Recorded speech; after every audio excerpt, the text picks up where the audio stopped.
Welcome to Inez Talks. We have Dan Makoski here. He is previous Chief Design Officer at Lloyds Banking Group and UnitedHealth Group, if you don't know, and now he is Chief Design Advisor for his own consultancy, Uplifting Design. So thanks so much for joining me today. Thank you, Inez. So happy to be here. Good. I'm sure we're going to have a great conversation, and I'm super excited to have you. So, I mean, let's just, to be honest, typically when I do these podcasts, we do a kind of big intro to everyone. I'm hoping majority of the audience know who you are already, and if they don't know, get to know. One of the kind of burning questions I would love to ask you is, why do you think there is a lack of chief design officers within the UK and Europe? Yeah, it's a great question. I think there's just not enough chief design officers, period. If you go back to 1940s, after World War II, there were no chief marketing officers. Marketing only became a corporate superpower after the economy came back and companies had to differentiate themselves. And now every company has a chief marketing officer, right? That skill is known by the CEO and the board and the leadership team to be critical. Go back to the 1980s, there was no such thing as a chief technology officer. There were heads of research and labs and R&D, but there wasn't this thought that technology was a force worth putting in the C-suite. And again, technology has been shown to be a strategic superpower for companies. And now every company has a CTO. I think what Steve Jobs did with Johnny Ive several decades ago, putting a chief design officer reporting to the CEO, was the moment that we'll look back on as the rise of the chief design officer. But we're at the beginning of that journey. We're just a couple of decades in. I was going to say, that's not that long ago. Totally. There's an incredible group called the Design Executive Council that has chief design officers as part of this community. It's mostly US based, but I'm the first international member of that group and first fractional CDO. And there's a study coming out where they track the Fortune 1000 and the number of CDOs across the 1,000 companies of the Fortune 1000. It's in the double digits. It's relatively small. But those companies that do prioritize design, every study shows that they have extraordinary business impact. So just wait. We're on a road to the rise of the CDO. Awesome. I mean, I'm sure you've seen it throughout your career. People or companies that haven't had a good design presence, or not, I wouldn't say good design presence, but or lack of design presence, and then the growth of the business since bringing in a design team. Would you say you've seen a massive change since the start of your career to now? How much design is valued within businesses? Absolutely. I mean, it was, 14 years ago that Tim Brown at IDEO wrote the book Change by Design, where he talked about this thing called design thinking. I mean, when I was at Microsoft, that book hadn't yet been written.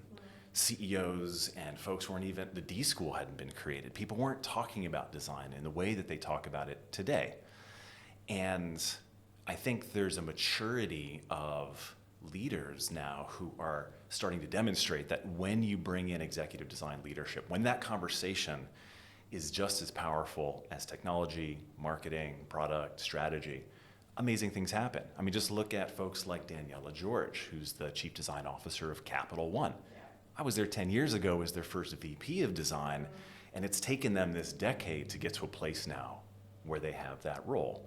Look at Rachel Kobetz, what she's now doing at PayPal, and the podcasts and stuff that she's been doing. I think we didn't have any of that when I was a design director at Microsoft, and now there's so many more resources to companies and design leaders who want to go to that next level. Do you think some CEOs look at the title VP of design and think, that's okay, that's all we need? Most do. Most do.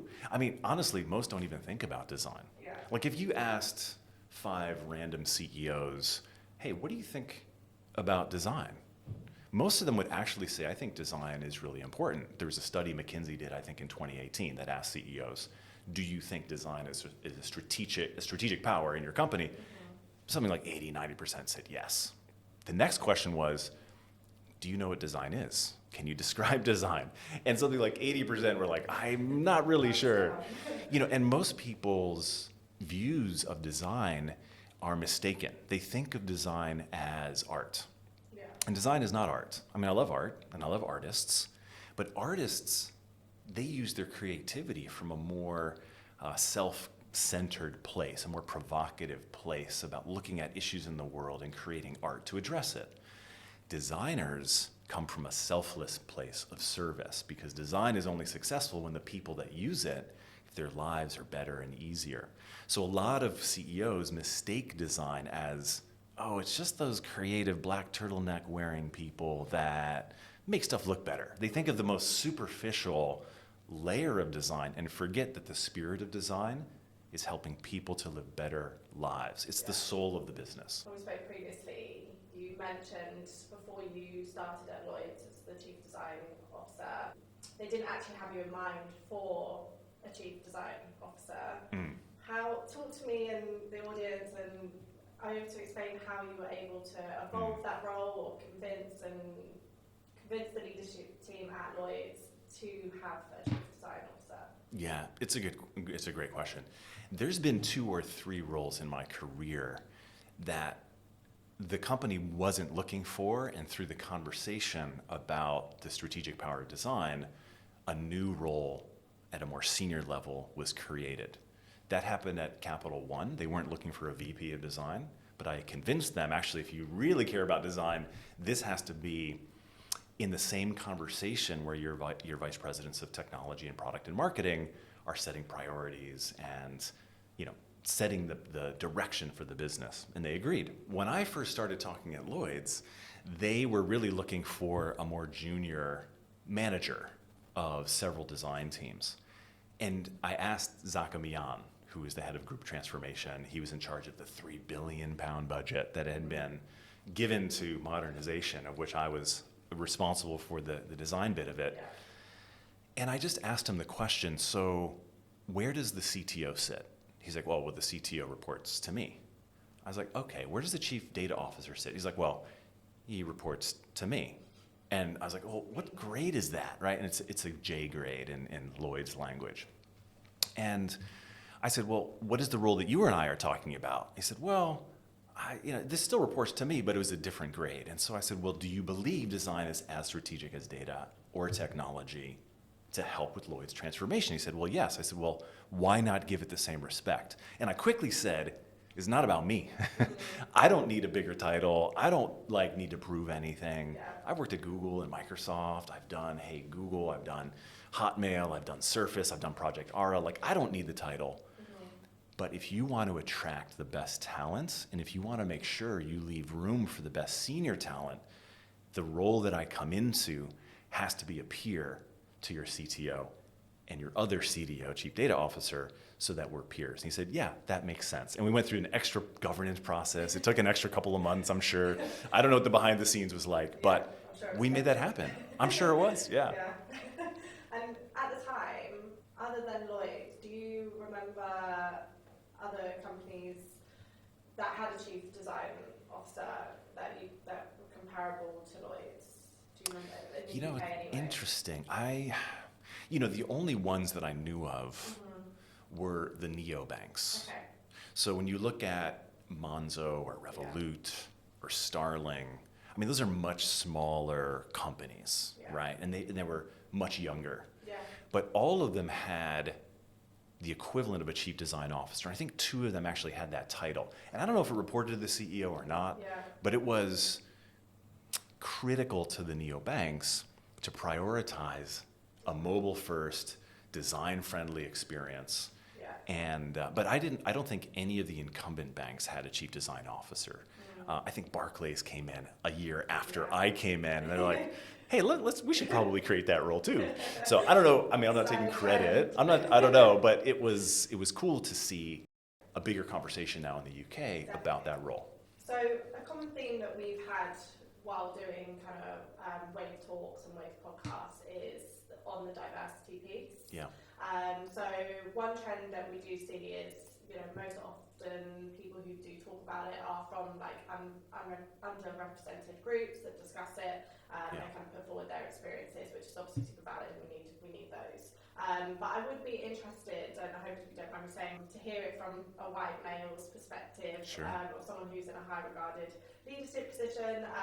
Like how have you championed diversity and encouraged that within design organisations? And are there things that you've put in place like to help scale kind of like diverse leadership teams Absolutely. or diverse design teams? As I know that was quite super important to you at Lloyds, especially. It's been important to me my whole life, my whole career.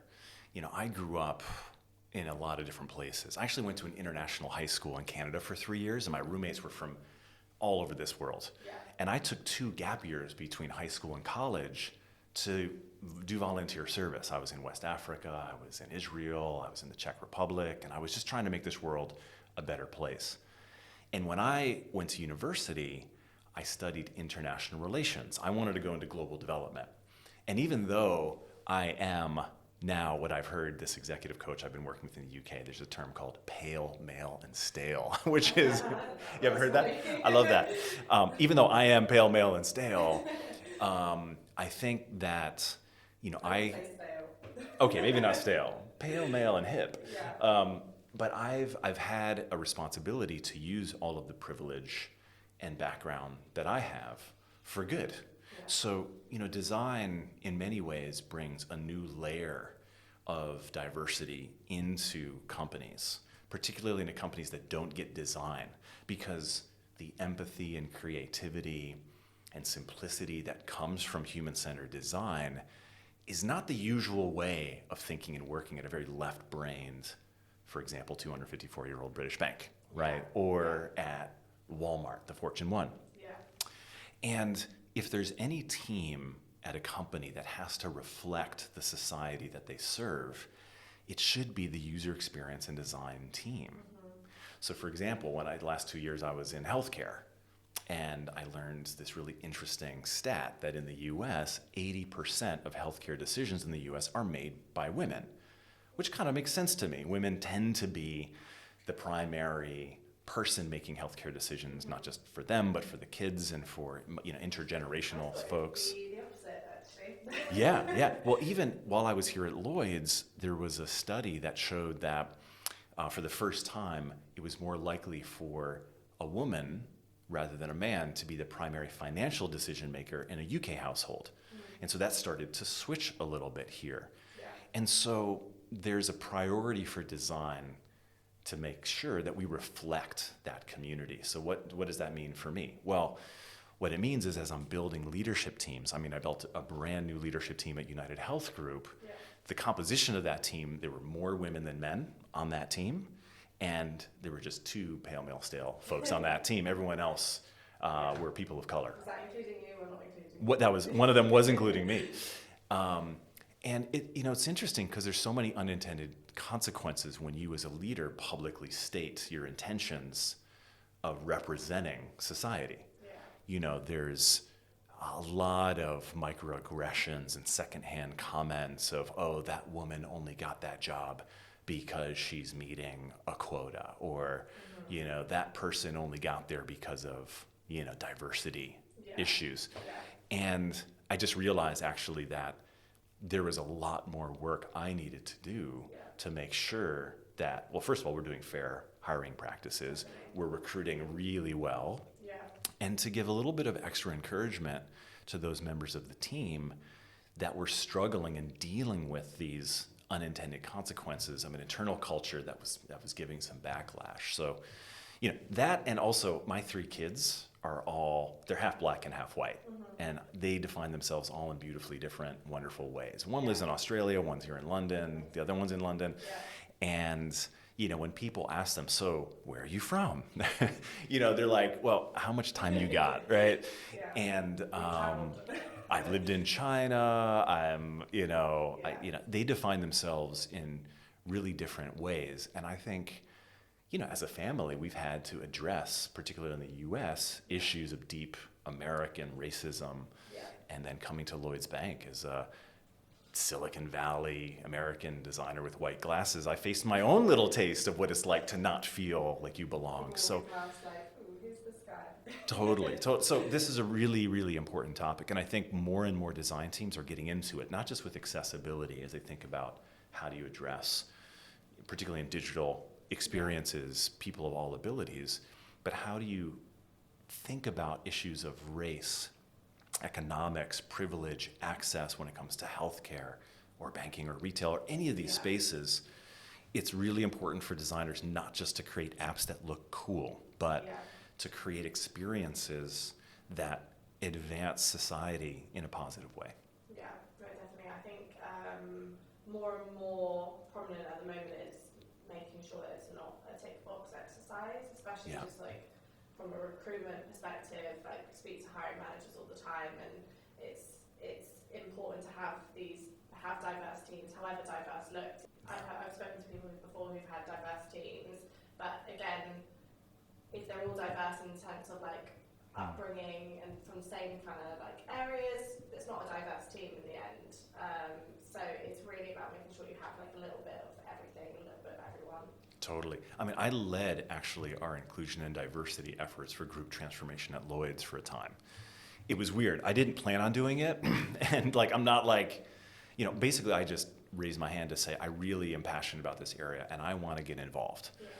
And no one else had raised their hands to do it. And so Zach looks at me and says, well, you should do it. Yeah. And I was like, no, I shouldn't do it. Like, I don't want to take a spot that really we need a different kind of voice. Yeah. And he said, well, you have an important thing to contribute. So I did. Yeah. And it was awkward. And I had to face, all of the issues of, trying to be as supportive as I can in ways that were kind of unexpected. Yeah. And I learned a lot. And ultimately, I did pass the baton at the right moment, when someone else could step up to take that space. But it's really, really so critical for companies I think it's just as critical for companies to embrace the diversity of society as it is for them to embrace the creativity of design. I mean, those two things go hand in hand. But, in the US anyway, I think there's probably more CDOs for chief diversity officers than CDOs for chief design officers. And that's not necessarily a bad thing. Or CSOs, chief sustainability officers. These are all critical concerns to move businesses towards a more human and a more connected place. You just mentioned inclusive design. And I think when we look at design teams, it's really important that, we focus on like gender and race, like we just mentioned. But we often look over that kind of like accessibility piece, often look over like disabilities. Have you had like experience in any of the organisations that you've worked, like having those representations within your design team? So like, for example, I know I keep using Lloyds as an example, but just because it's probably in the UK, it's probably the most relatable one. But probably many of the Lloyds customers probably have like hearing impairments and things like that. So like, did you have anyone on the team or user experience group that represented that and had a different perspective to offer? Yeah, I mean, throughout my career, accessibility has actually been something that I've had the privilege of being able to understand, connect with in a more personal way. So even at Microsoft on our teams when I was redesigning Hotmail in my 20s, there were members of the team that had, one was in a wheelchair and had various assistance technology devices to be able to just navigate technology. When I ran design research at Motorola years later, one of our designers was blind. He had actually gone blind through the course of his career. And, having him be a part of our team and then, shift a lot of his work into championing accessibility, it just became more personal for us. And then Lloyds was pretty cool because we had a group called Responsible Transformation. And it wasn't just accessibility. We were also thinking about access to technology, neurodiversity, a whole range of issues and questions. And the UK is actually one of the least advanced modern societies when it comes to those who have access to the internet. Yeah. And our team actually does such depth of research that we provide the UK government with the standards around how we're closing that gap. And so that team not only dealt with issues of accessibility and WCAG standards for our website and apps, et cetera. But we also used our branches as places of access for the internet and also training people in digital skills. We partnered with Google Garage. We created our own curriculum to help with technology accessibility in the UK. We also had a member of our team whose parents were both deaf, and we didn't do a great job with the deaf community. We adhered to the standards, but we went above and beyond and worked with a disability technology startup to provide real-time sign language interpretation on our pages to kind of take the next level. Now, we've never been perfect. Yeah. We've always been far behind, even though we've done a lot of cool things. But this is where design really comes to play, where these things aren't separate. Being human-centered is about thinking about all of society, particularly those who are left behind. In design, there's this really cool innovation strategy where you try to solve the most difficult scenario for the most difficult persona, right? Like when I was at Microsoft redesigning Mac Office, when we think about redesigning Excel, we go for the most advanced data user who has all these kind of hacks. Because if we can solve their problems, you're going to solve the rest of the issues more elegantly. And so I feel like this is where accessibility and diversity and inclusion comes in. Design teams that focus on those areas, instead of watering down their design, you end up with superpowers that propel you to places you never thought you could go. Yeah. And are there typical, I appreciate this might be a broad question, but are there typical things overlooked when trying to build inclusive products and design? I mean, there's so much that's overlooked. I think the biggest one in the worlds of banking and healthcare are probably thinking about issues of anxiety and mental health. I think we did a pretty good job. We had 80 people on our team at UnitedHealth Group dealing with accessibility. And so in terms of screen reader access and all of that, the technical bits were pretty good.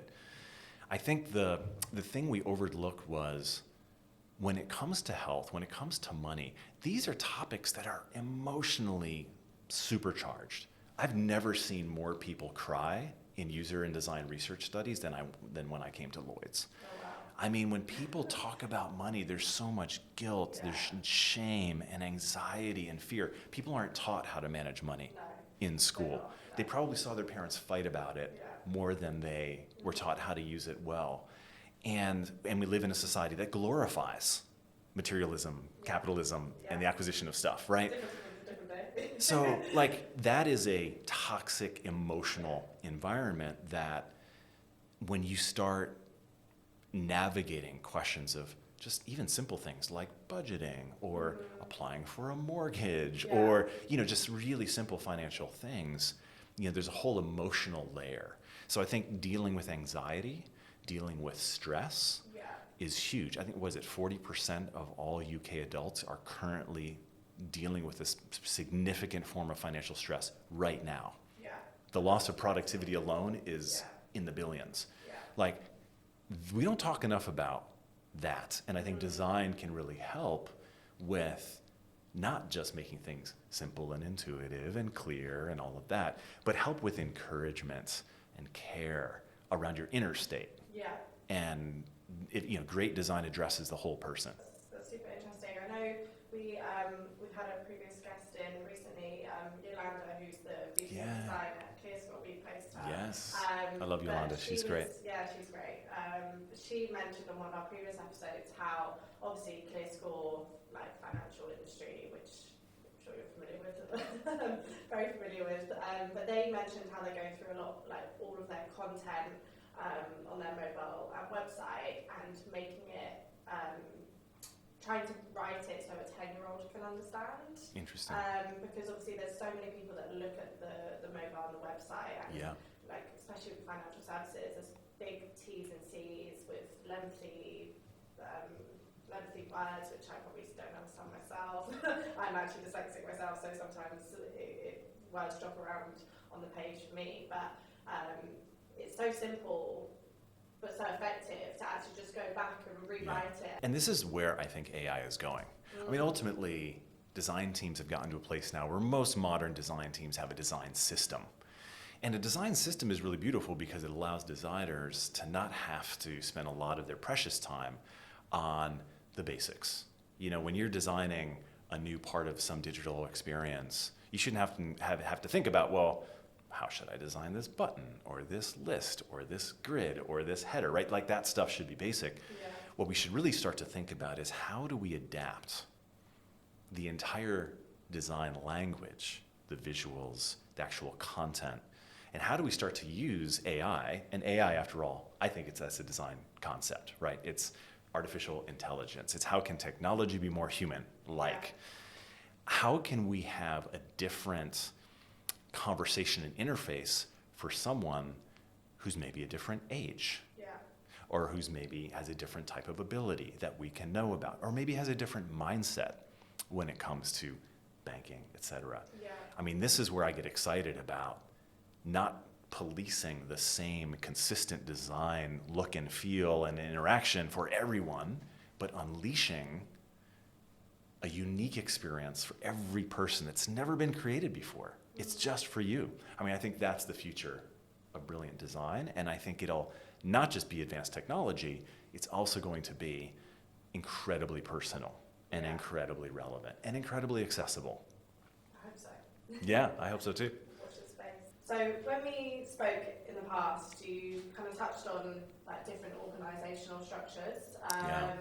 So keen to kind of chat through this again. Would you be able to kind of elaborate the differences between sort of tech and design organisations or tech and design teams in larger companies? I know you had a really great philosophy on this. Yeah, no, this is interesting. There's so many thoughts out there. There's whole books written about it. Org Design for Design Orgs is one of them.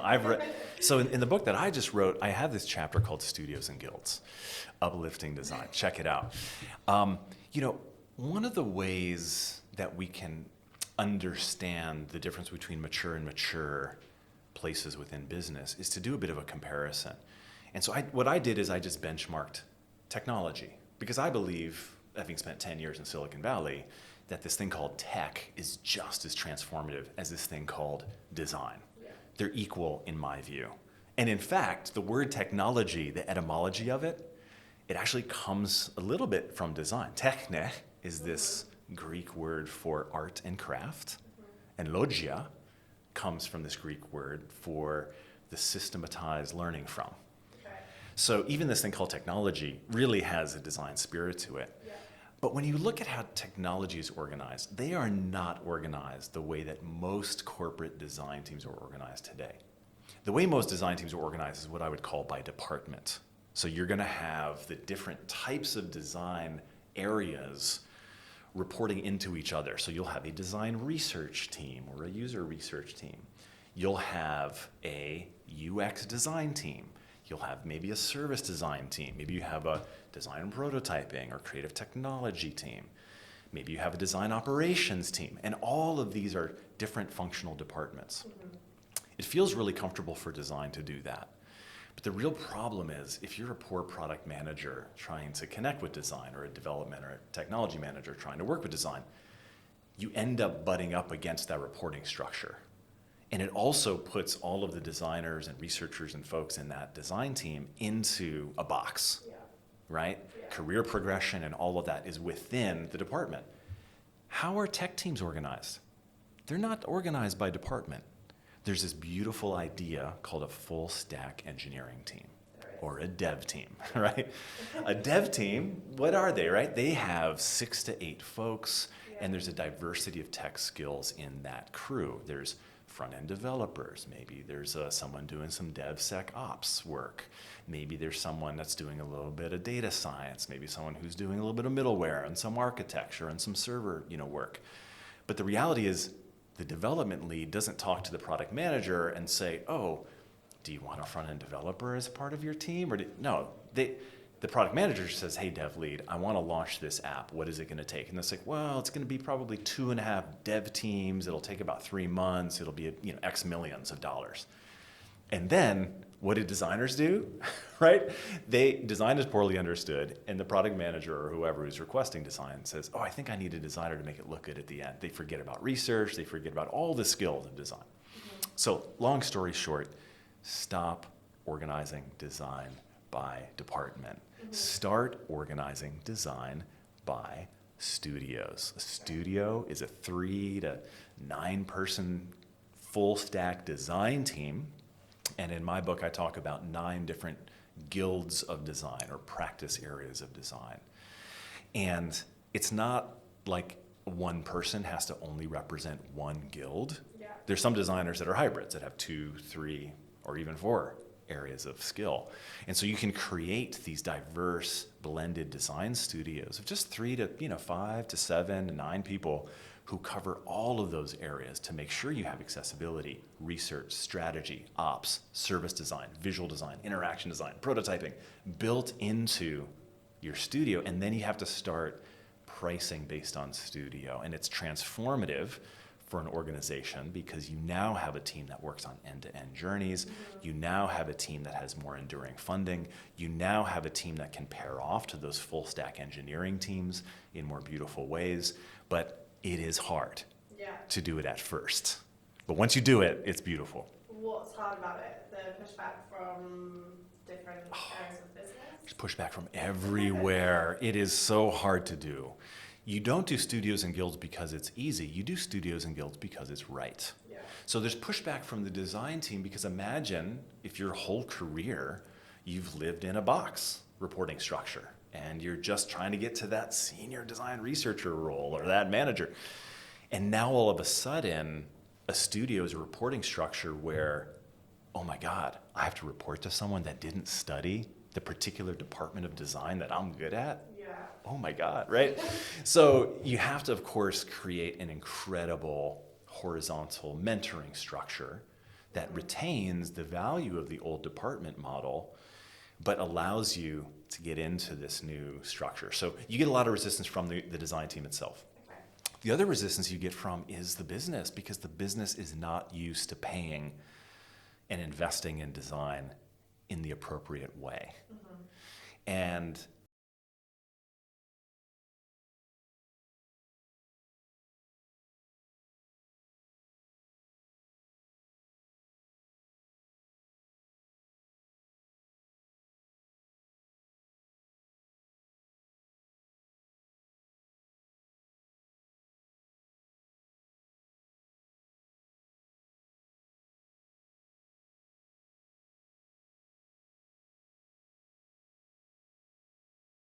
And really what we want is to transition to first crunchy peanut butter. So you get these like little peanut, nodes. And then ultimately what you want are design teams that are laser focused on a really seamless end-to-end journey in partnership with product engineering strategy in the business.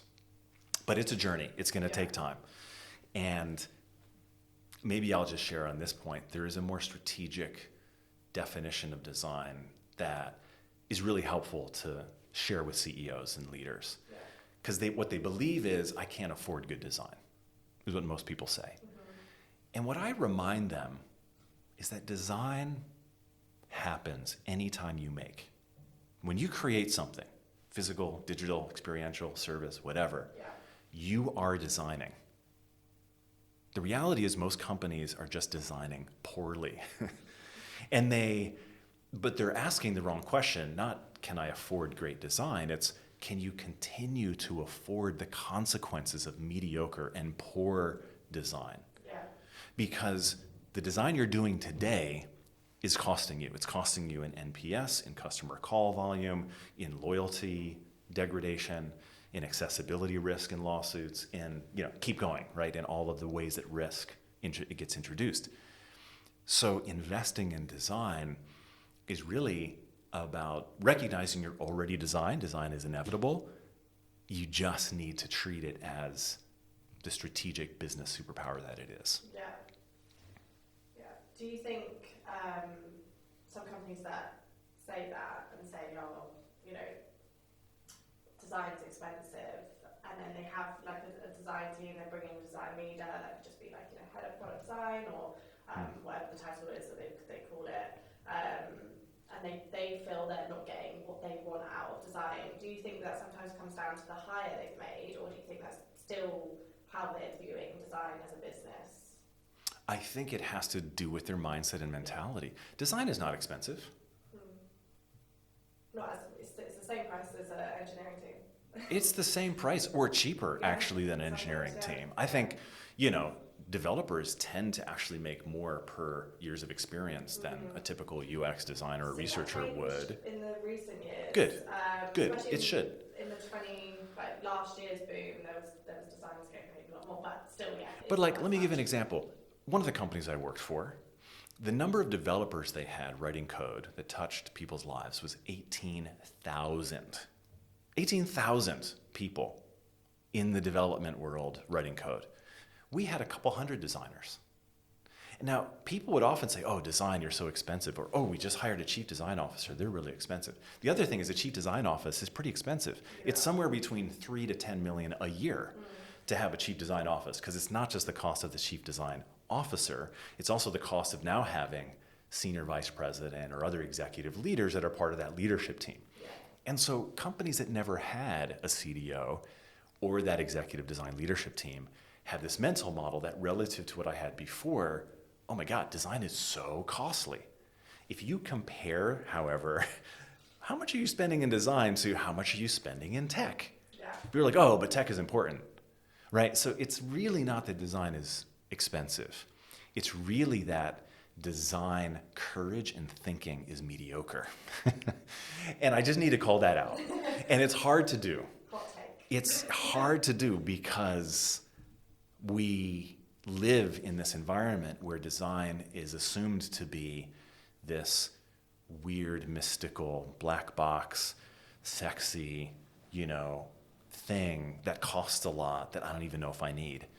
When the reality is you're already designing, you're just doing it poorly. If you just invested in it, great things would happen. So one of the strategies I've used is to try to tie funding in design to funding in tech.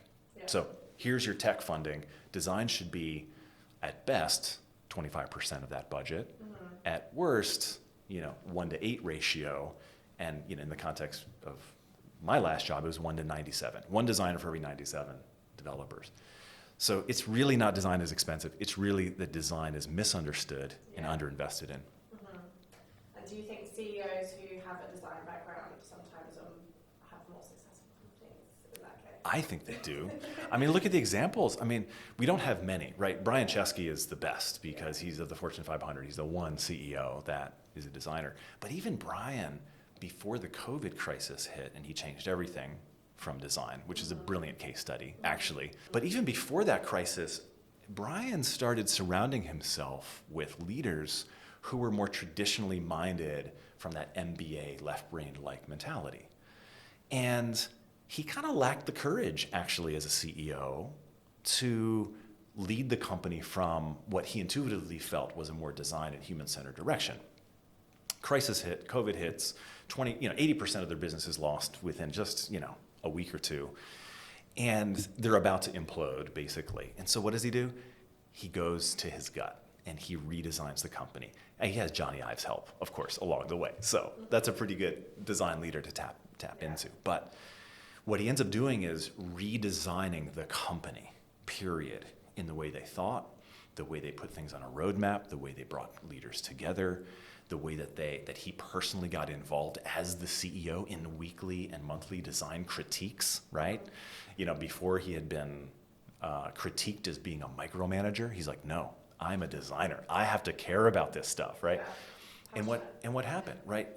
The last couple of quarters, they've generated more free cash flow per dollar invested than Apple or Google. So we have examples like that. We also have examples like of Apple. I mean, they're an extraordinary company. But from a functional perspective, there's a lot of tech companies that do exactly the same thing that Apple does, whether it's Dell or Microsoft or HP or any, right? The difference with Apple is its design heritage and what Steve Jobs did with Johnny Ive. So look, there's enough examples out there, and I wish that there'd be more. One day I want to be a CEO. Is anybody listening to this? Any boards of directors listening to your podcast, to Inez? And you're like, I wonder who our next non-executive director should be. I would love to start going into that space. I mean, I don't have an MBA. I don't even really know what a balance sheet is. I don't really know the basics of business, but I can bring those people to help me. What I do bring is an understanding that businesses are meant to serve society. Yeah. If you don't have a valuable product or service that meets a need, you go out of business. Yeah. And as a design CEO, I would like to contribute to the legacy that Brian Chesky, that Steve Jobs, and others have contributed to demonstrate how that perspective makes for incredible businesses. Yes. I'd love to talk to you about your view on confidence. So where I'm going with this is you mentioned at Lloyds you did, or even just in your spare time, you do kind of dancing, street dancing. Oh, yeah. Me outing you. I do. But when you discussed it with me, you changed you really gave me a food for thought on like confidence as an adult. So like, would you be able to kind of like tell me again and the audience just about that activity you ran with the leadership team at Lloyds, and kind of what that impact was and what you saw from doing that? Sure. Well, the end of this story is I hired a hip-hop choreographer from Pineapple Dance Studios in London to spend an hour teaching my entire leadership team and extended leadership team hip-hop dance moves from the 90s. Yeah. But I'll tell you why. So it actually, there's this incredible book called Creative Confidence written by the Kelly brothers. These are some of the co-founders of IDEO, some of the co-founders of the Stanford D School. And they were actually also mentored by Bob McKim, who was an engineering professor at Stanford, who was really curious about this thing called creativity, because it was very different than the traditional left brain linear ways of solving problems in engineering. And Bob McKim did this activity to actually explore creativity. He's one of the first creativity researchers. The activity is very simple. He asked adults to just take out a piece of paper and in a minute just draw the person next to them. Simple activity.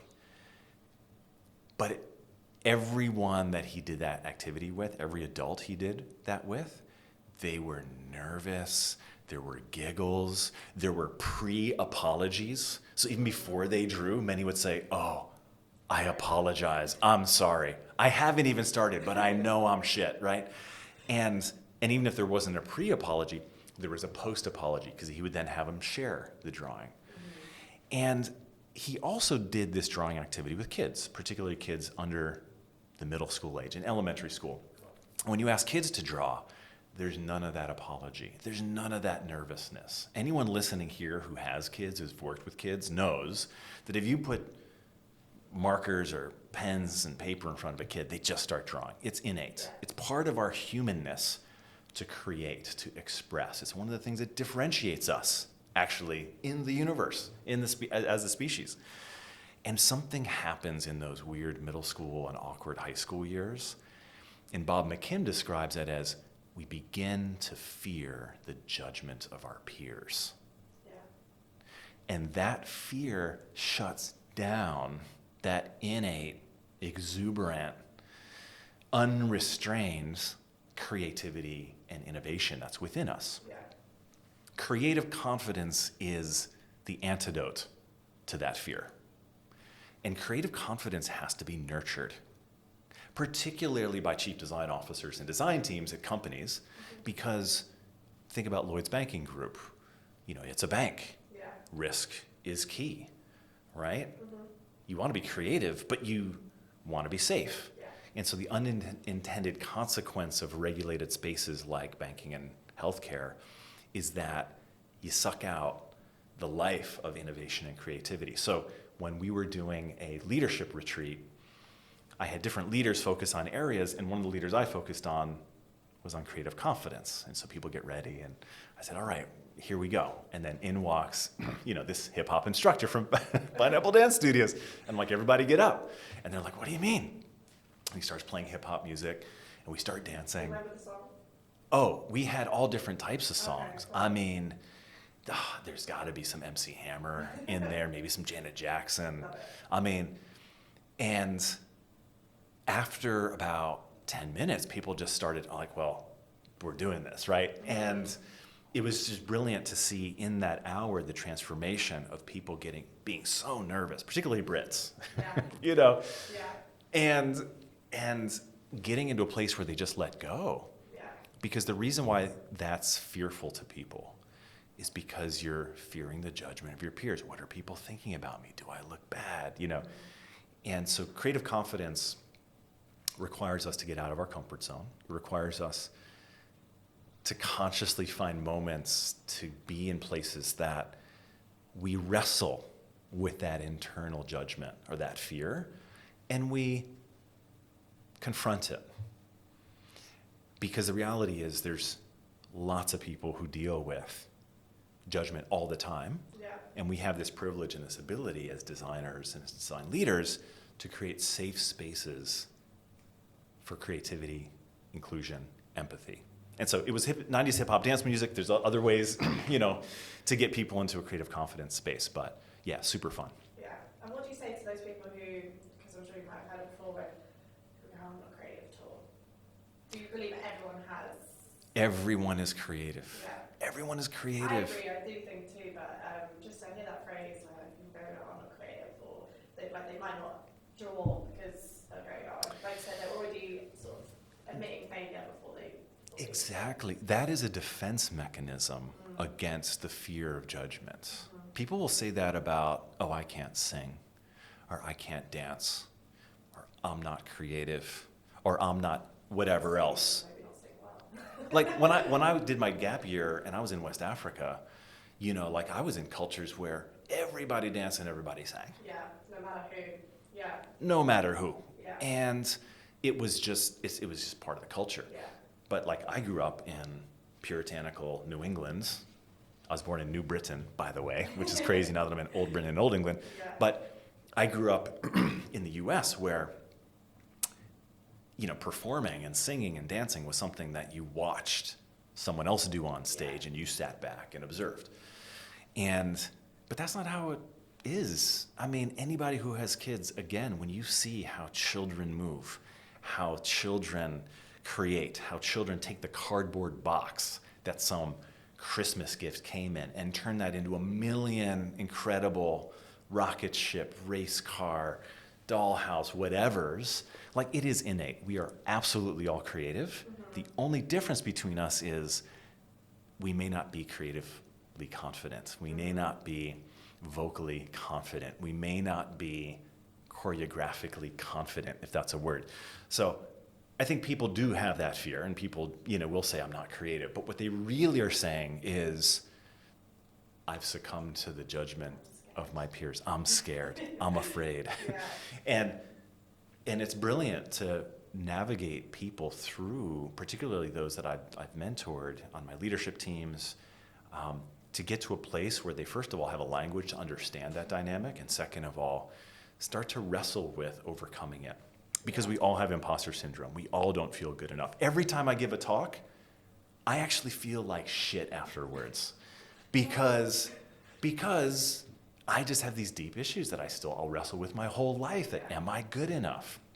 And the first question I ask my team after I give a talk is, what's one thing you would do to be better? Because I want to get beaten up a little bit. It's like this emotionally weird defense mechanism. Hand on fire.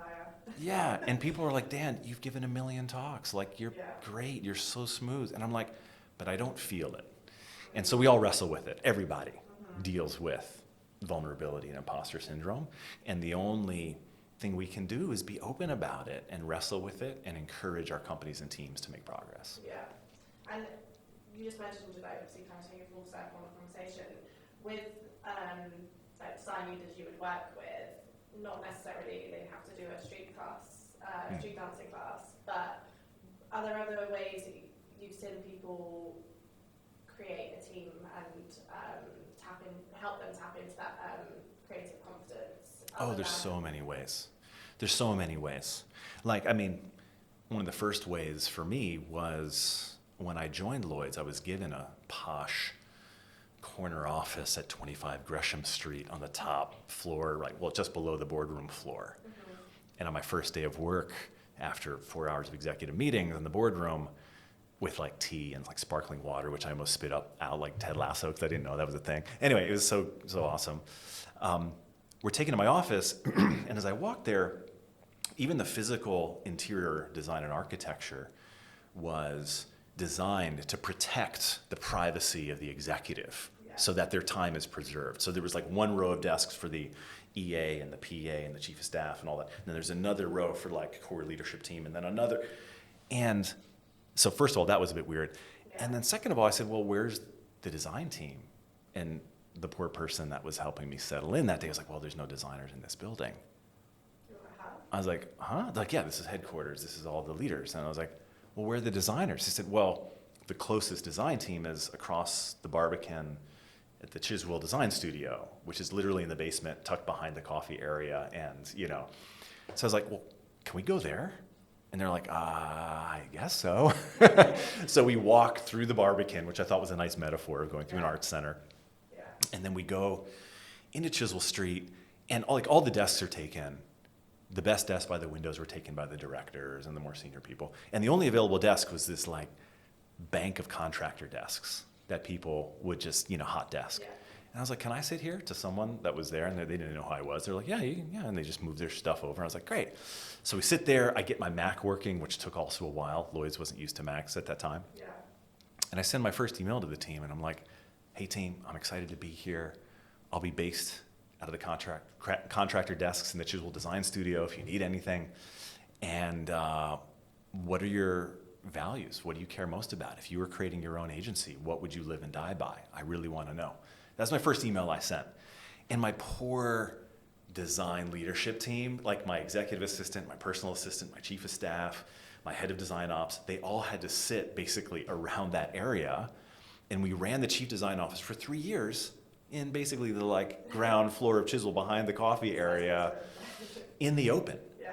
Now, I did have to, of course, go to conference rooms where I had private calls and all of that. But I used what would have been my own private corner office as a public, I called it the chief design office. If I'm the chief design officer, here's the chief design office. That's the space I would occupy, but anybody can use it. Yeah. And I only need it a percentage of my time. Yeah. And that's uncomfortable. That's like hip hop dance moves. That is not following the rules at a British bank in terms of the hierarchy, in terms of the prestige and status and all those things. And even for those that were trying to, work with me, that probably made it hard for them, because how do you have the strategic conversations we need to have in the open? Anyway, there's plenty of examples like that, right? It's not just dance. And often it's just the daily rituals and ceremonies and routines of this thing called work. And how do you do it? And where do you sit? And who do you talk to? Do you make your diary public or private? Making your calendar public to the entire community that you work in is one of the most scary, vulnerable things you can do. Yeah. But I've done it every company I've worked at to show people, here's how I spend my time. Yeah. If you don't like it, give me feedback. Yeah. So you can do it in every action. Think about what you're most worried about, and then do exactly that in a healthy way. What is the most common thing you see most product designers struggle with day to day? Ooh. I think the hardest thing product designers of all types struggle with, particularly in companies that don't quite get design, is navigating the massive gap between their potential and what they should be doing at the company and what they're asked to do. What product designers are often asked to do is far, smaller than their actual potential and capacity for making change. So product designers usually brought in late in the game. They're usually forgotten. Somebody in business or strategy or product management has already figured out some app or some feature or some journey or something. They've already costed out their tech, and they're like, oh, we should probably make that look good. So they bring in a product designer too late, and their expectations are too tactical of them. Just make it look good. The reality is human-centered design requires all 9 of those guilds. It requires design strategy and service design to connect it to other journeys that matter. The interaction design in terms of the underlying architecture and behaviors and navigation. It requires, and most importantly, design research or user research, where we're not just making something look pretty. We're asking the question, does anybody really need that in the first place? Where did this come from, this request? Yeah. And often you find out that the majority of businesses, their strategy for product innovation is guessing by the most senior people. And it's not validated based on the needs and lives and hopes and dreams of the people that you're designing for. And unfortunately, what do product designers do? Well, they do their best with that, right? Like they're trying to help out whoever's coming to them and who's given the request. But the reality is design, I think Brian Chesky said it really well. To do design well, you have to have a nerve. You have to step up. You have to challenge. You have to say no, or not now, or I'm not sure. And I think that it's really hard to do that because that gap, the chasm between design's potential and what it's actually asked to do, in most cases, creates friction, right? What'll happen, that person might get a bad review, they might be described as uncooperative, the business might go out to a third-party agency just to kind of give me the screens that I need. And so that's a really tough thing.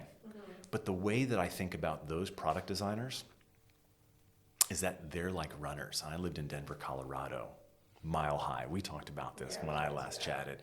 And when you're a mile high, there's oxygen-deprived environment. Runners would actually fly to Denver to train in an oxygen-deprived environment because when they would race at sea level, they would kick ass. Yeah. So I feel like product designers are like runners training in Denver. They actually have these incredible superpowers in those environments where they're continually underestimated. And you just need a thoughtful leader, any leader. It doesn't even have to be a chief design officer who understands the power and preciousness and strategic nature of design, and that team will flourish. And I say this only because when I joined Microsoft in my 20s, we would sit there and watch these Apple keynotes and announcements. The designers would gather in Redmond, Washington, and watch all this Apple stuff. And we knew a lot of the designers at Apple. We went to the same design schools. This tool called design. Well, and it was not even that. It's there was this weird belief that the reason why Microsoft wasn't as good as Apple was because their designers weren't as good. And that's just not the case, right? The design talent is exactly the same, but the way that it's used is so poor in one culture versus the other that you get poor design outcomes. And so breaking that victim shaming mentality is really hard for an individual product designer to do. But the good news is there's hope because doing great design work speaks for itself. You see incredible improvements in all the measures, whether it's NPS or product metrics and conversion, et cetera. You see it in joy and happiness and understanding and usability tests. You see it in people talking about, that's what NPS is. Would you recommend this to a friend? In people sharing an experience. That's so remarkable. There's so much care and attention to me as a user or as a person that it's been so well designed. So product designers can take heart if they feel underappreciated and underestimated, that the results of incredible design work will propel a new dynamic to break that cycle of victim shaming into one of ultimately design celebration. What, in your experience, makes a really good individual contributor designer sometimes fail to go on to be design leaders? There's a lot of reasons why people generally fail to get into design leadership positions. I think the biggest failure is not the individual design, individuals themselves, but more the cultures and mediocre understanding of leaders that could otherwise sponsor design. So let's first talk about that. My belief is that the book actually begins this way as I write acknowledgments, that there's this law of design physics in most companies where the power of design is limited primarily by the understanding of the most senior executive who champions it. That's been my experience, right? The only reason why Lloyds Banking Group had a chief design officer and all of the effects that had, right, over a 3-year period. We basically raised NPS from the mid-60s to the mid-70s. We, transformed the group in so many different ways, pulled together responsible transformation, accessibility in new ways. Like, all of that stuff happened primarily because Zaka Mian, as the head of transformation, really got the power of design. Yeah. And he must have fought for it too. I don't know what the conversations were like between him and the chief operating officer and the CEO and all of that, but I'm sure he fought for it as well. If Zach hadn't existed, there would be no chief design officer at Lloyds Banking Group. There would have not been that unification of the team and all those good things that happened, or not as many good things. So I think first of all we need to recognize that it's not just about mentoring and educating mid-stage or later stage design senior contributors on how to become better leaders. It's actually trying to generate more sponsors of design in leadership ranks that ask for it in new ways. Because in more cases than not, I've seen individual contributors who are asked to take on bolder roles from those that get it succeed with that vision and that coaching. That said, when we look at leadership, we look at the 3 A's. So one is just aptitude. Does someone have the raw skills and ability? And the skills are not usually the skills you're trained with in design school, like how to use tools and methods and processes and the details of craft. To become a leader, there's a whole set of skills around connecting with people. That's key. Do you care? Are you empathetic? Do you listen? Are you trusted? Can you champion design in awkward circumstances? Are you a diplomat? There's so many human-centered skills around leadership that are in that aptitude area. So the second A is ambition. Do you want it? And this one is a hard one for design because everybody wants, I think, to grow and to be more senior. But when you get to be a director or vice president or SVP, EVP, chief design officer, you face increasing levels of BS or goo, as I would call it, or resistance. Yeah. In fact, it was so intense for me when I joined Lloyds because I was dealing with, first of all, the culture shock of going from Silicon Valley to UK. Yeah. I was facing the shock of going from technology and retail to banking. I was like all of that. I actually changed my business card from CDO to CGO. Chief Goo Officer. Chief Goo Obliterator. And goo was my collective term for all of the muck. And we have a word here in the UK, treacle. All of the treacle and molasses that you face when you get into a leadership role. And I think people have to take this seriously.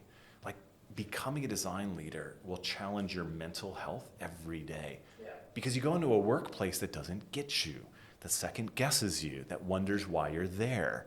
That is, a lot of times in executive all-day meetings at Lloyds or, even UnitedHealth Group, I'd make comments and sometimes there'd be awkward pauses because it's so different the way I think than others.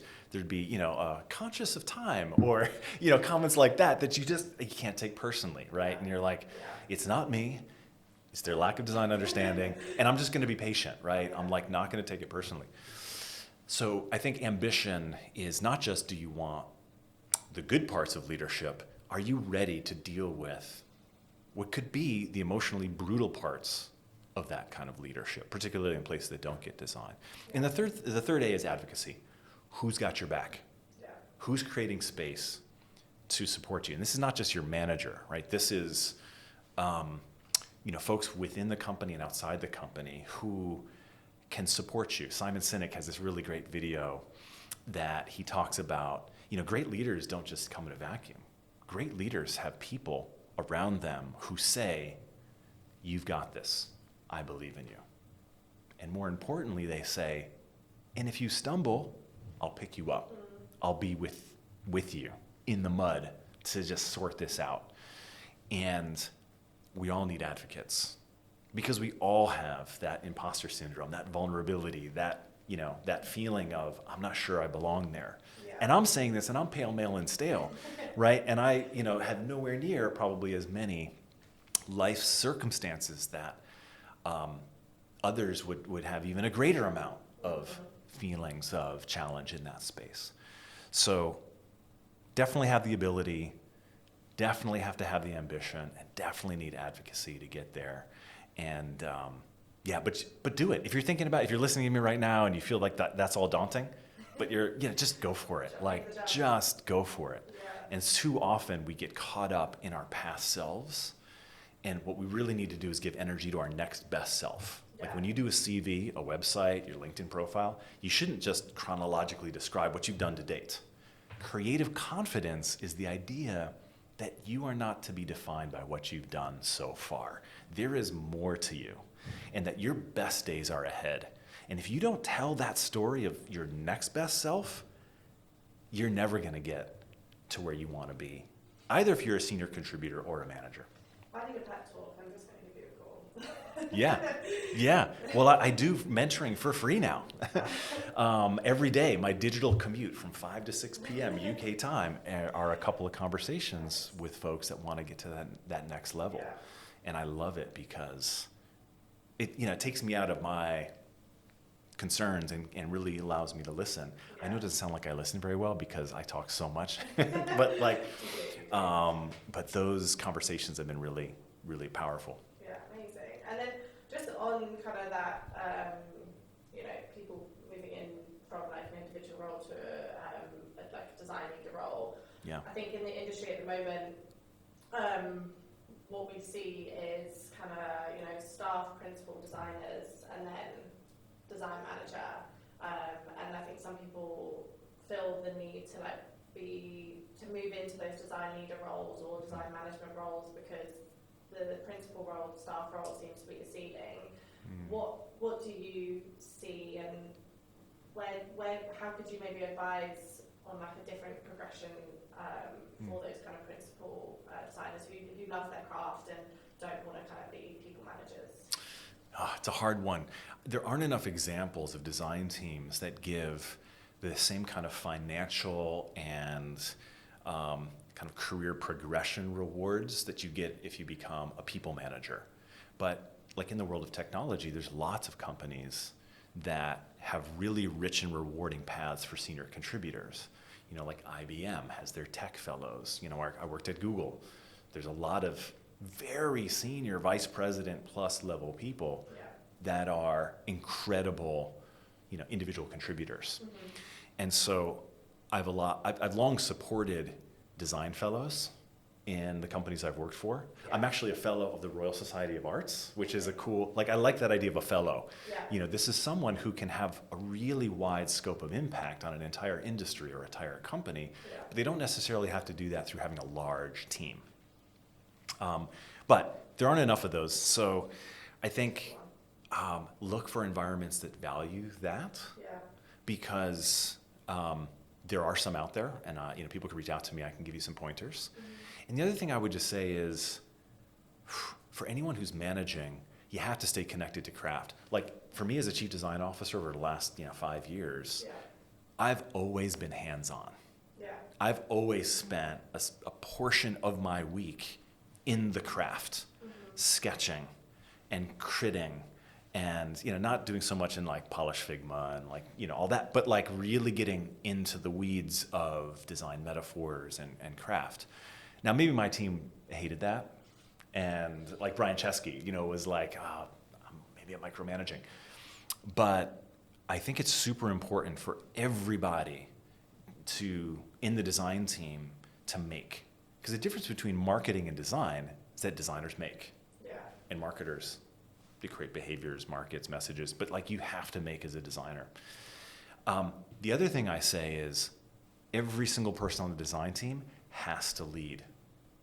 Even if you're an intern, straight out of school, first job ever, I want you to feel inspired to contribute to our culture, our vision, our values, our mission. In fact, you represent the next generation of users or designers, and you have the best vision. So don't wait until you've done 3-4 years, climbed the design ladder to start contributing to the thought processes that the CDO and leadership team work on. Lead always, right? And make always. Now that percentage of making versus leading probably shifts over time, but I would just encourage people to jump in, like your voice matters. And like we had an internship on the design team at Walmart, and we called it the all internship. Like, you got to be all into this. Like, we need this precious group. At the time, it was like, more of like a millennial, voice that we needed. Now it's more Gen Z and Alpha, but yeah, super, super important to just step up and not wait, just go. So a question I wanted to ask you is, often I speak with design leaders in the space, and not always from the UK, some from kind of like Europe, US sometimes, and they have this burning desire to want to come to the UK and kind of design in London or wherever the company is within the UK. And one thing, or a common thing they mention about a fear that wanting to leave their current country is the fear of leaving their community, leaving the community behind. So from someone who came from like Silicon Valley to the UK, do you have any tips for designers who want to build a community here? Yeah, well, first of all, it's an important question, and community is key. Little known fact, I turned down Lloyds in 2016 and instead went to Walmart.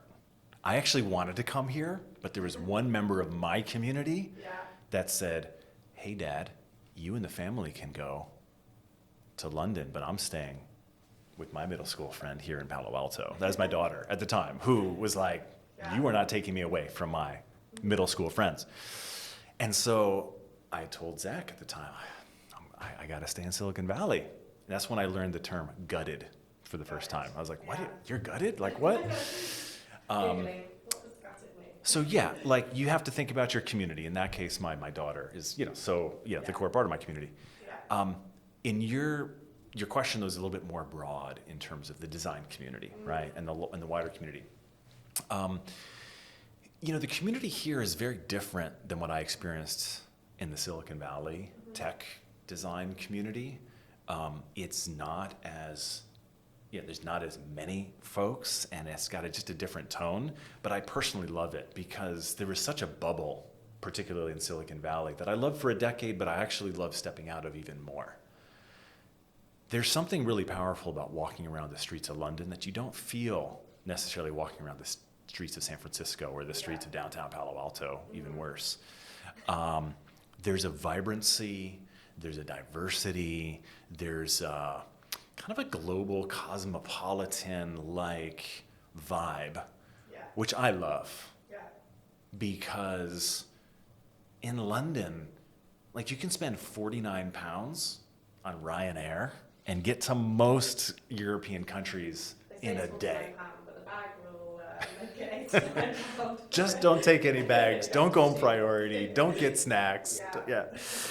But like, it's crazy that it's cheaper to access this part of other countries in this part of the world than it is to actually pay the parking at Heathrow, right? Like, so there's this access.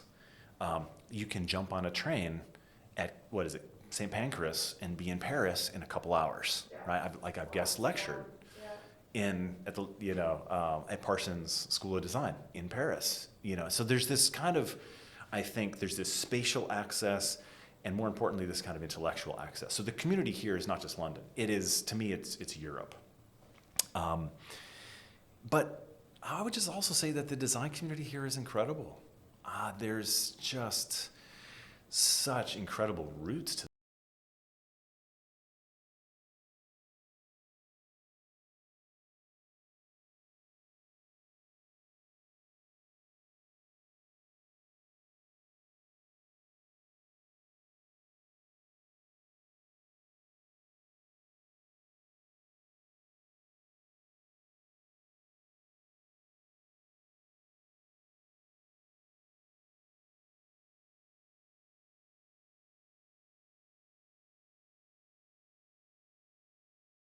here that I really find intoxicating as a crazy American, you know. I think You know. everyone fits in as well. Anyone fits in. Yeah, totally. So I love it here. And I would just say, check it out and just come. Like, get out of your comfort zone. Not design related, but are there any like snacks that you, like British snacks that you love now since coming in? I mean, I love Tyrrell's crisps generally. Yeah. And they have this particular flavor. What's your guess on my favorite one? The sea salt and vinegar one? Yes. Yeah, that's my Yes. favorite too. Yes. Yeah. Apple cider vinegar and That's it. sea salt. It's got like a sweetness to it. And I say this a little bit sheepishly because my Italian fiance and most Italians that I know, at least in her friend and family circle, think it's a travesty to have vinegar and potato flavors together. So I like secretly, the day I knew that she truly loved me when we first started dating and we're ready to go to that next level was when she bought me a bag of Tyrrell's. Yeah, totally. No, so that's great. I mean, there's so many British snacks that I love. So looking at this objectively, if you had a bunch of CEOs sitting in front of you now, obviously, moved into the chief design advisory role. Yeah. And you had the CEOs in front of you, what would you say is the right time to them to bring in a CDO? Are there any particular metrics CEOs should look for, or any milestones in particularly companies face or they cross that, then they're like, okay, cool, it's time to start looking for a CDO? Yeah, I mean, I really don't think that there should be any hesitation to establish a chief design office. The only requirement is that the CEO or a member of the board or someone on the CEO's leadership team understands design well enough to believe that the conversation that design can bring to that table is required, is needed, is important. So many C-suite roles start with just leaders of one. Often chief sustainability offices or chief diversity offices or even chief strategy offices are just really thin, lightweight offices. So I wouldn't use measures of maturity as size of team or breadth of team or percentage of investment or any of that. As soon as the CEO gets it, as soon as someone who is part of that leadership team gets it, go for it. Because while hiring a chief design officer doesn't change everything, it's the first step in a domino set of changes that could change everything in design. Yeah. And changing everything in design changes everything for business. If we've agreed through our previous definitions of design that design is about helping people live thoughtful lives, if design is really about connecting people to experiences that are more simple and elegant and understandable, I mean, that's at the heart of every business, whether you make hardware, software, experiences, services, anything. The soul of what you do is actually elevated by having better designers.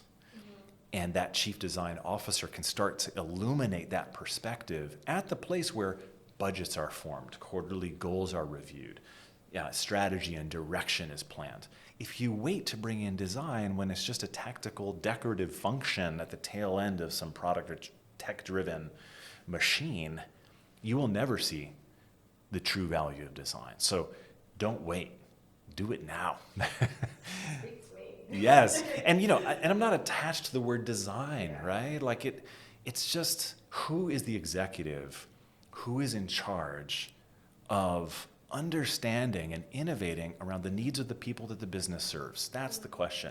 Whether it's called a chief experience officer or a chief customer officer or a chief marketing growth and design officer, I don't care about the title per se.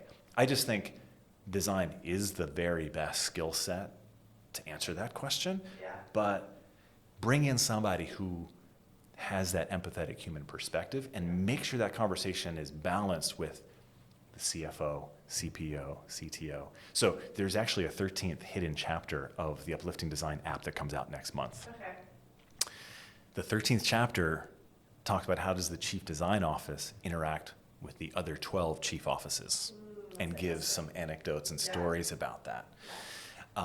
So as soon as the CEO gets that they need the 13th leader, then just go for it. Yeah, no hesitation. No hesitation.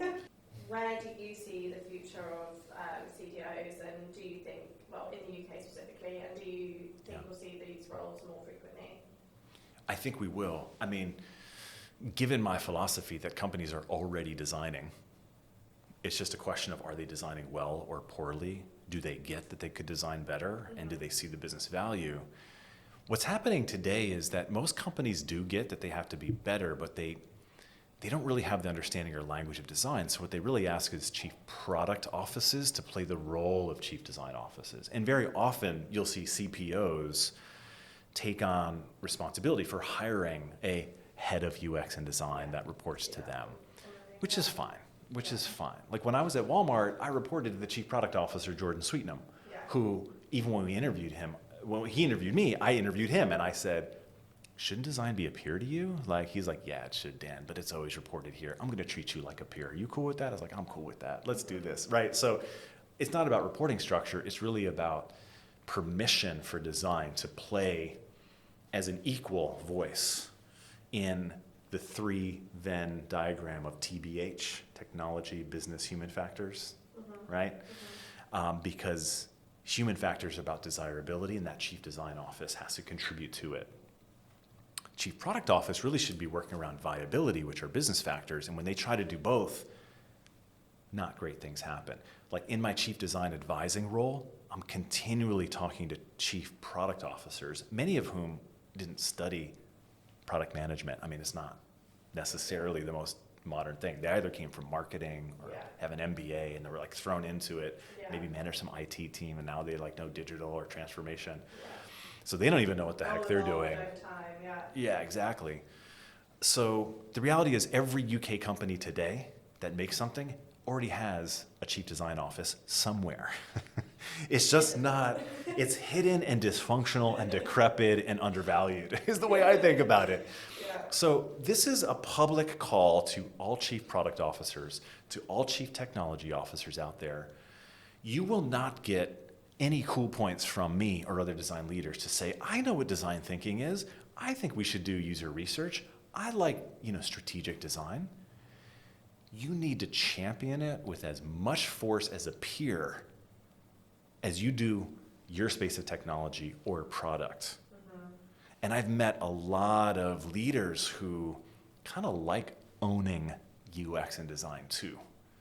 But you will never unable to unleash the power of design, because if your most senior person is tucked under some other group, you're not going to attract the senior talent. The team is not going to be able to have peer conversations. They're not going to be able to push back in the right places. I foresee a day when every UK-based company will have a chief design officer or some flavor, and I'm going to start tracking it. In fact, with this book, I am ordering 100 author copies of the hardcover, and I am sending one to every CEO of the FTSE 100 with a personal note to say, here's a gift for you for the holidays. I hope you read it. And if you don't, give it to someone on your leadership team who would read it. If you want to have some tea, I'm happy to talk to you. I have a little tea mug from the Lord Mayor of the City of London with the Lord Mayor's tea, which is so cool. And a lot of the CEOs of the FTSE 100 are, here or close to London. So I don't know. I don't know if I'll bet no one will respond to me, but I'm going to try because maybe 1, 2. Even that would be great though, right? It would be. It would be. Well, let's see. I'm hoping as well that what you're saying is going to come true. Yeah, fingers crossed. Cool. Okay, good. Yeah. So on that, your book. Yes. So tell us about your book, Uplifting Design. Who are the types of people you want to read it? How do you think it might help people? Awesome. Yeah, first of all, I never thought of myself as being an author. or a lecturer or educator. Like, I'm just not built that way. Like, I'm much more of a practitioner and creator and maker and, manager. So it was awkward for me to write it. So it actually started with my fiance, Julia, who's a private Italian chef, who she left the high-paying world of banking to follow her passion. And I saw her as she started doing private chef events. She was like hosting an event at Airbnb headquarters, teaching people about bruschetta, which is this really humble Italian appetizer, but it has this whole story. And she, It is, but it sounds delicious. oh my God, it's so good. And while she was in that chef space, she started writing her own book called Cooking Connections. She's written 55,000 words of this manuscript. Uplifting Design is only 35,000 words. So she's already, I got 100 pictures, so it takes up space.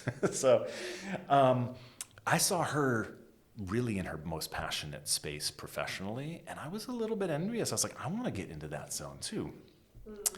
And the thing that I had done is I've given 100 to 150 talks over the last decade. Yeah. And I don't actually really plan those far in advance. I try to, as you know from this interview, don't tell me the questions. Yeah. Let's just jump in. It's a weird secret. Yeah, just go. So I've really done that more intuitively. Yeah. But I have all this content. If you want to go to my keynote section of iCloud, whatever, I've got all these talks. So I was like, you know what? Let me take the themes and case studies and ideas that I've shared and start putting it down. So I very easily did this structure of a 12-chapter book that follows 4 progressive phases. This is the playbook that I'd use as a chief design officer to elevate the practice of design at companies like Lloyds and UnitedHealth Group and Walmart and Google, etc. And it starts with values. What do we really care about? Those values lead to our vision. What future are we excited about? That vision then leads to our strategy. What is our plan and roadmap to create that future? And finally is our tactics. What are the superpowers that design uses to execute that plan? And I wrote it in that way because in the world of corporate design, it's upside down. It's all tactics. There's usually not a lot of coherent design strategy, vision, or values. So this book actually is written for design-curious CEOs. Perfect. That's why you're going to send it to everyone. That's why it's for all the FTSE 100 CEOs who have heard about this thing called design. They're not sure what it is, but they're excited to learn more. So it's not like I dumbed it down, but this is not a geeked out academic piece for design thought leaders. Anyone can read it. Anybody can read it. Good design. Anybody can read it. I'm sure there's parts of it that I like, my mom read it, my dad read it, they were like, I don't know what you're talking about with, agile and what is that? A sprint? What is it? But so their feedback was helpful. Yeah. The second audience are for current vice presidents of design that want to imagine how to get their company to a chief design officer level. And so of the 12 chapters, there's 12 case studies, 12 principles, 12 methods. This is like a dozen selected bits of the chief design office tasting menus, to borrow a metaphor from my fiance's world, to help elevate and uplift design to get to that more strategic place. So for example, we don't just talk about customer journeys here. We talk about life journeys and life mapping, which is a higher order idea than just mapping out your current products. And the third audience are for the next generation of design leaders who I wanted to write this to them so that as they start in the world of work, they have these 12 case studies to see how design can be more powerful than maybe what they're being asked to do to set a higher bar. Amazing. I mean, I'm none of the 3, but I still can't wait to read it myself. Well, I signed this one for you, so you got to read it now. So where can people get the book? So just do a search for Uplifting Design or Makoski, no W, no R, Makoski on Amazon. Or it's on a dozen ebook bookstores as well, so all of that. Cool. Or go to my website, uplifting.design, and you can find links to all of it. What's next for Dan? I am right now doing what's called a portfolio career, Okay. which is cool. Yeah. It's sometimes called a fractional executive career, which I don't like because I don't know. I don't feel fractional. I feel whole and full. Yeah. Yeah. But the reality is I'm doing three things. I'm mentoring, I'm advising, and I'm inspiring. So on the inspiring bit, I am now a speaker at the Washington Speakers Bureau. It was pretty amazing. I mean, they reached out and they said, hey, do you want to be a part of our bureau now that you're independent? I was like, sure. And I looked up Washington Speakers Bureau. And not only is it like Madeleine Albright and Tony Blair and like the world of politics, but they've got Platon, who's an incredible portrait photographer. They've got Steve Wozniak, co-founder of Apple. So like I'm there and I can give keynotes. And I was flown to Denver, Colorado recently to give a keynote address there. So that's kind of cool. I've given talks all the time, but never gotten paid for it. So that's cool. Yeah. Writing the book is part of that inspiring bit, and the app is coming out next month that'll have a masterclass version of every chapter, plus that bonus 13th chapter, plus some hip-hop dance instruction videos for 90s hip-hop moves, because if you need a little creative confidence help, I'm going to give that as well. And then on the mentorship side, like I said, I've been talking to the next generation of design leaders and I've done it in the past, but really just to my internal leadership teams. And I just craving community now that I'm on my own. Yeah. So it's been great to have that connection. Yeah. The main work I do now is advising. So the advising work, I will do either a 1-week workshop where I've taken the content of Uplifting Design and turned it into a 3-day kind of intensive and tailored experience based on what you're doing. So I'm now, working with someone in the airline space. I'll announce, maybe in the future what's happening there. I'm working with private family offices that are thinking about how to coordinate purpose-driven philanthropy work. I'm talking to a European country about maybe redesigning an island. I'm talking with, it's nuts. It's nuts. I'm also talking to private equity funds across the US and the UK that are thinking about how to elevate design across a portfolio of their investments. It's nuts, the conversations I'm having. Like pinch me moments. Pinch me. Yeah. Really pinch me when I start paid for these. People are really excited to talk. The thing is, as an executive vice president, chief design officer, I was like, well, what's my rate? Well, I was like, well, let me take my blended yearly income from the past year, and then my hourly rate came out to like $1,200 an hour, $9,000 a day, $45,000 a week. Mostly people are like, what? That is so far beyond any of the rates that we would expect for design. But I'm holding to it because it's literally my value from my last role. Yeah. So anyway, the conversations are incredible. I'll be much happier when a couple of those advisories turn into more solid work. Yeah. And then lastly, I've been connected with Neil. Neil.co is this design network with some founders and leaders from IDEO and elsewhere. And so it's interesting because we're starting to think about how can a more flexible design workforce plug into this age of disruption. And so anyway, I'm doing a lot of stuff that I love to do. Spinning a lot of plates. It's a portfolio. Yeah. So. No, I'm excited to see what's next and all these kind of amazing ideas come to life. Thank you so much. I am too. I can't wait. So I appreciate we've kind of come to the end of this amazing conversation. So thank you. If you want to hear more, please subscribe to Inez Talks, and for the full episode, we'll link in the comments. But we've mentioned a few times throughout this podcast the street dancing activity you did for the Lloyds leadership team. Yeah. I would love to get insight from you directly what the leaders did. Please show me. Awesome. Well, first of all, I got to state that my dance moves come from the 90s. Okay. I was born in 74. So I was like, so I was like a teenager in the 90s and you were born in the 90s. And like the 90s dance moves, like I remember as like a kid that grew up in like white suburban Suffield, Connecticut, like it took me weeks to learn this move called the Roger Rabbit. Do you know the Roger I Rabbit? haven't had a bit. I'm gonna. So the Roger Rabbit is like, once you get it, it's like superpowers. This is the Roger Rabbit. I'm just gonna, like that move took forever. Yeah, it's like. It's a jump and a switch. Yeah. Jump and a switch. Yes, nice.